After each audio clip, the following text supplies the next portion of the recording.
It's rather important, I think, to begin by understanding what we mean by anxiety and depression. These are words we hear quite often, sometimes used casually. However, for many, they represent very real and challenging experiences. Anxiety in its essence is more than just feeling worried before an exam or a big event. It can be a persistent, overwhelming sense of unease, fear, or apprehension. This feeling can be quite powerful. It can make everyday situations feel incredibly daunting, almost as if a constant alarm bell is ringing inside one's head, even when there's no obvious danger present. Depression, on the other hand, is not simply feeling a bit down or sad for a day or two. We all have those moments, of course. True depression is a mood disorder that causes a persistent feeling of sadness and a loss of interest in things you once enjoyed. It can affect how you feel, think, and behave, leading to a variety of emotional and physical problems. It's like a heavy cloak that you can't seem to take off, making everything seem dull and joyless. This profound sense of despondency can make even simple tasks feel like climbing a mountain, a truly exhausting state to be in. It is terribly important to remember that experiencing anxiety or depression does not mean you are weak or flawed. Far from it.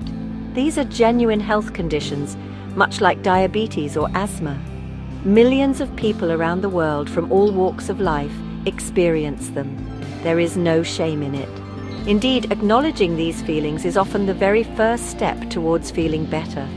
Understanding that these are recognized conditions can, in itself, be a source of comfort. It means you are not alone in this, and that there are ways to navigate these choppy waters. So let us be clear, these are not character failings. They are complex conditions influenced by a variety of factors, which we shall explore a little later. For now, the key takeaway is that anxiety can be a state of intense, prolonged worry, while depression involves a deep, enduring sadness and loss of interest. Both can significantly impact daily life. But, and this is crucial, both are understood, and importantly, both are treatable. Many people learn to manage these conditions very effectively and lead fulfilling lives.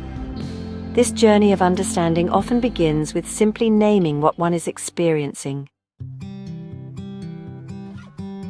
Now, how might one recognize if they, or someone they care about, is grappling with anxiety or depression? The symptoms can be quite varied, and they often differ from person to person. For anxiety, common signs include feeling restless or on edge much of the time. There might be a sense of impending doom or danger, even if you can't pinpoint why. Physical symptoms are also very common. These can include a racing heart, shortness of breath, sweating, trembling, or feeling dizzy. Difficulty concentrating is another hallmark, as the mind is often preoccupied with worries. Sleep problems, like trouble falling asleep or staying asleep, frequently accompany anxiety. When it comes to depression, the signs can be equally diverse.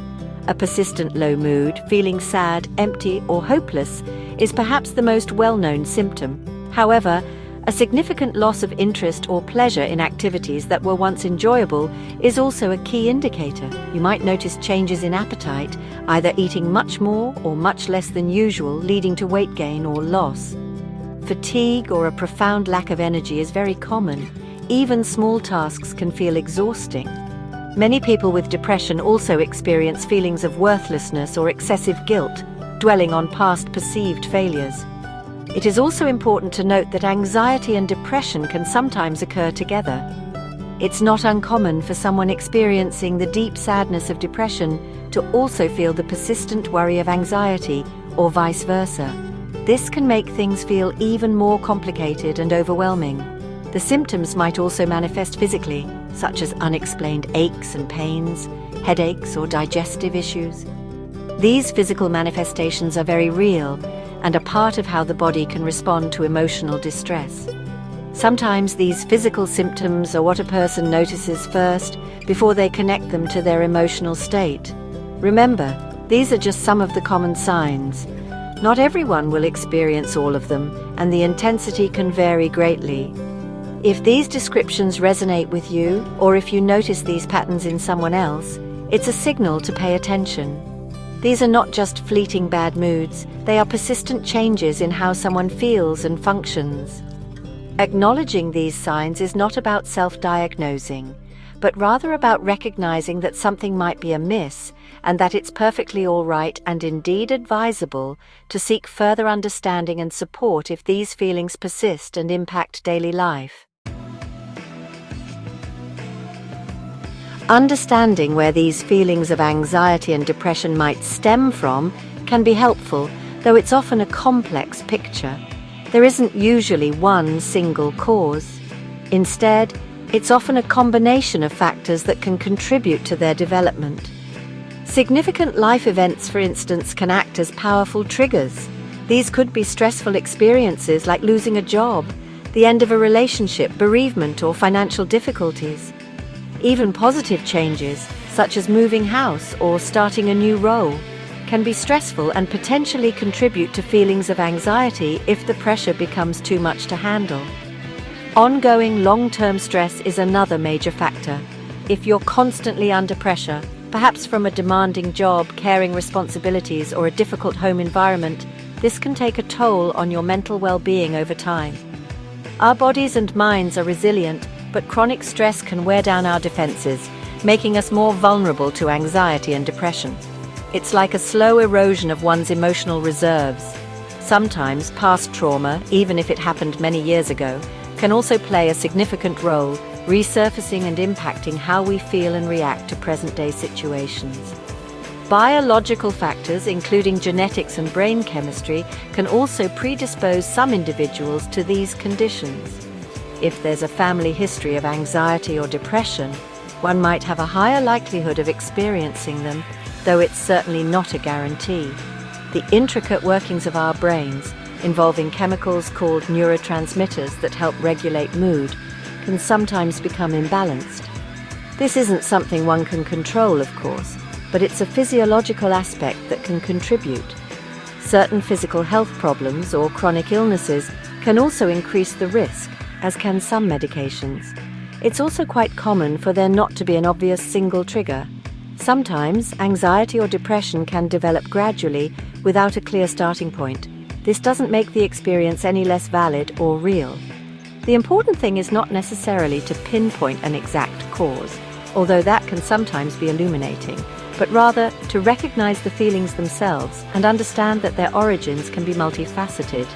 Whether the roots are in life experiences, ongoing stress, or biological predispositions, the path towards feeling better involves acknowledging the impact these factors can have on our mental state. The good news, and it truly is good news, is that there is a great deal of support available if you are struggling with anxiety or depression. You absolutely do not have to go through this alone. In the United Kingdom, a wonderful starting point is often your local GP, your doctor. They can listen to your concerns, offer initial advice, and refer you to specialised mental health services within the National Health Service, NHS. Charities like Mind and Rethink Mental Illness also provide invaluable information, support lines, and local groups. They are fantastic resources for understanding and practical help. Across the pond in the United States, similar avenues for support exist. Speaking with a primary care physician is also a good first step. They can provide referrals to mental health professionals such as therapists, psychologists, or psychiatrists. Organizations like the National Alliance on Mental Illness, NAMI, offer extensive resources, support groups, and educational programs for individuals and families affected by mental health conditions. Crisis hotlines and text lines are also available for immediate support if you're feeling overwhelmed and need to talk to someone urgently. Many employers and universities also offer counseling services. Treatment options are varied and can be tailored to individual needs. Talking therapies such as cognitive behavioral therapy, CBT, or counseling are very effective. These therapies help you understand your thoughts, feelings, and behaviors and develop coping strategies. For some people, medication such as antidepressants can also be helpful, particularly in managing more severe symptoms. This is something to discuss thoroughly with a doctor or psychiatrist. Lifestyle changes, while not a cure on their own, can also play a supportive role. Things like regular exercise, a balanced diet, sufficient sleep, and mindfulness practices can make a positive difference. The most important step truly is reaching out. It takes courage, but it is a sign of strength, not weakness. Recovery and management are entirely possible. Many people live full, happy and productive lives while managing anxiety or depression. It might be a journey with ups and downs, but with the right support and strategies, things can and do get better. There is hope, and there are people who want to help you find your way to a brighter place. Please remember that you are not alone, and help is very much at hand.